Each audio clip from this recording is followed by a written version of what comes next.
قوم الحق رمضان قبل ما يمشي، لسه في وقت.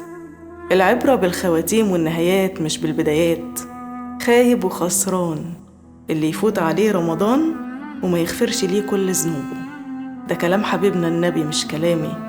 قوم دلوقتي، قوم حالا، الحق اللي باقي منه، ما تقولش ما خلاص خلص وما لحقتش. لا، لسه في وقت والله. ده احنا في أفضل أيام رمضان. ده انت لو لحقت ليلة واحدة بس بإخلاص هتنول المغفرة والعفو.